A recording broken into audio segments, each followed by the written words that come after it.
you now. You're listening to Buffalo's home for Golic and Wingo weekday mornings at 6 on ESPN 1520 WWKB Buffalo. So now you know. Hello, John in Skegness. Another demo video. Hope this one makes more sense than the last. This is for a particular person who's asked me to give just a quick video of how I use Jaguar, how I record, what I do to set it up for recording overnight, how I play back files, how to adjust filtering, just the basic operation kind of things that you do with Jaguar. This is a personal thing. How I use Jaguar is not going to be how other people use Jaguar. Each of us have our own preferences on how we adjust things, and so this is my own personal preference. So I'm going to whiz through this quickly. And I hope it's coming out okay, because I've had so many problems with Windows 10. I reluctantly installed this on my machine, and I've had enormous problems with the sound card. I think I've got it configured. It should be okay. Famous last words. We'll see what happens. So, this is, you just heard, WWKB Buffalo on 1520. And now you won't see a window like this when you first run Jaguar. What do you do? Well, I'm going to reset Jaguar here, which puts it back exactly as it would appear when you first run it, when you first put it on your computer. Don't worry about this for the moment. I'm just going to reset this, and this happens. Here we go. This is what you'll see and hear eventually. Welcome to Jaguar. Thank you very much. Very nice of you. So this is the first screen. Various adjustments here on the top and the bottom. And I won't go through all these now. This little bubble here, this is your playback area. I can't remember all the names of these things. Is that your Mesto bubble? No, it's not. It's something else. I can't remember. So I'm going to find a file I recorded earlier by pressing O on my keyboard. No, I'll do something else first. You want this to go live. Assuming you're connected correctly to your Perseus hardware, if you press L, Lima, on your keyboard, this should happen. Famous last words. Just a second. Just a second. It takes a while on my computer. This is Windows 10. There we go. That's live. There we are. What you'll see happening here on the left is a green progress bar. That green means you're live, okay? When it turns blue, that's a pre-recorded file, or an archived file, as some people say. And when it's red, it's recording. When I record overnight, I simply press R on the keyboard, and look what happens. It turns red. That means it's now recording. I press R again, and it stops recording and goes back to green. Now, here's one I did earlier. Again, I'm going to press O on the keyboard. This will open a pre-recorded file. These are how your file directory names appear. You've got a date. Choose something that's relevant, something you want to hear. Lots of files that you've recorded. Open. Oops. Thank you. And you'll see what's... this is a window of 10-minute interval. This is a file size of 10 minutes. File sizes, file durations are 10 or 8 minutes long, depending on the settings in the Jaguar.ini file. I've explained that not long ago in another video. Next I press E. Oh, look at that. That's your waterfall, and that's nice. You can see the carriers in the waterfall. This is 1100 kilohertz. Let me just type in 1520 and press enter. It takes a little while to gather the information, and you'll have a waterfall of 1520. I'll put 1521. Hang on. 1520. There we go. To magnify this little plus sign here, it's got a 4-setting toggle. You can make this bigger. That's the maximum. That's a little one. You can see more scope of your frequency range here. Lower frequency on the left of the screen, higher frequency on the right of the screen. You'll see it's quite a fine frequency range. So you're really zooming in closely on the carriers here. Now I like a wider, or a narrower setting I should say. So this carrier here on the left is WWKB Buffalo.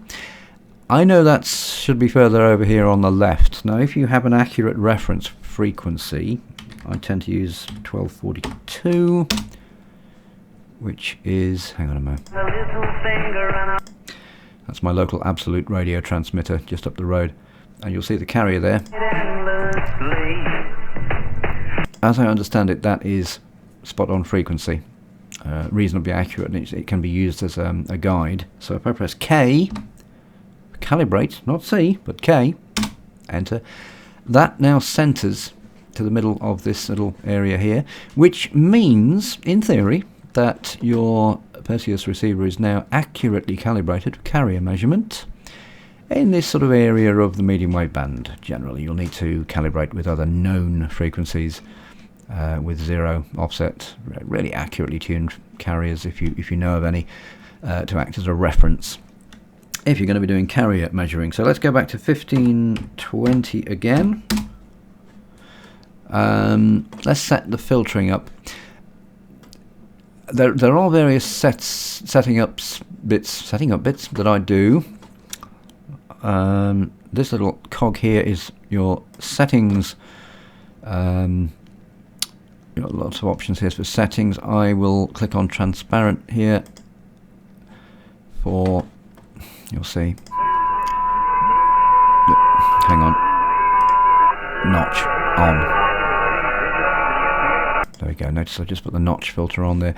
This little spike here, I can now see through it. That's what I've just done by clicking this transparent setting here. When I right click the mouse, I like it to change from USB to LSB. So when I right click, instead of going to the top menu, I want it to go from lower sideband to upper sideband. You'll see now I can click on the carrier. Hampton by Hilton takes the thinking out of travel. You can see that I'm locked onto that carrier there. Now if I'm a little bit off frequency, I'll just pause that before I speak because you won't hear me. If I'm a little bit off frequency, I can click this little A here. This is Cobra or Cobra, however you want to pronounce it, and this will lock onto the carrier. Watch what happens when I click.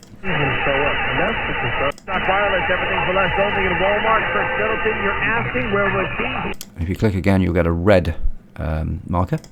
That means it won't drift off frequency when you scroll across the play bar. Click elsewhere in here and yeah, you will take it off frequency. Just stop that. Pressing Alt B brings up a lot of applets like this. That's pretty, isn't it? And I'm going to right click on that one because I don't want it, and I'll right click on that one because I don't want it. I'm just going to put these up at the top of the screen. These are the ones I tend to use more than others. I find these very useful. 4 filters in the filter applet. You'll see it's going to keep playing every time I click this. You've got stock, jazz, calliope, and AM mode. Now if you're in stock, you can't change the filter settings. It's fixed. It's a stock filter. That's the one you get with the Jaguar Lite version. I like jazz. Actually, I'm not a fan of jazz music at all, but this is the jazz filter. You hover your mouse over the sides of this green vertical bar and you can adjust the offset and the filter bandwidth. There's a very useful thing you can do with this filter. Let me just give you a bit of audio. I hope you can hear me over this. If you click in the middle of this green area, that happens. Here at 7467, Philadelphia has. It's a clever little trick that if you've got a very weak audio signal, and it's not really penetrating the noise, or you've got splatter, by clicking in the green and bringing that little crosshatch effect up, it tends to lift the vocals out of a tricky situation. It's quite a useful thing to have. Tiny EQ, again, hover your mouse over the different bits and pieces and you can see what it all does, and you'll hear what happens when you do so. WAV 8 here in the audio. If you click on this, left click. 5:45 for the third quarter. I like to use WAV 16 because that's more in keeping with today's sound settings. High, that's a filter as well. Low filter, you can hear what happens when you click on those. 7 for 11. Sixers starting the third quarter. Very effective offense. Exactly as you'd expect, really. On the right wing, here's Mulder. And you can also move this completely. And maybe improve the clarity of what you're listening to.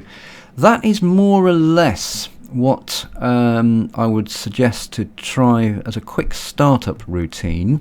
I hope that helps in some way. I've really glossed over this and I've probably left some very important bits and pieces out, so please ask if there's anything else you need to know about what I've done.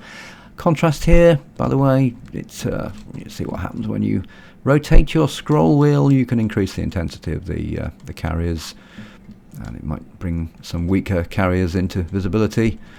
I think that's about it for now. I won't waffle anymore. I'll leave it at that. I hope this has been of use, as I say. This is John in Skegness signing off, and hear from you soon. Bye for now. Please ask any questions as you wish. How do I turn this off? Here we go.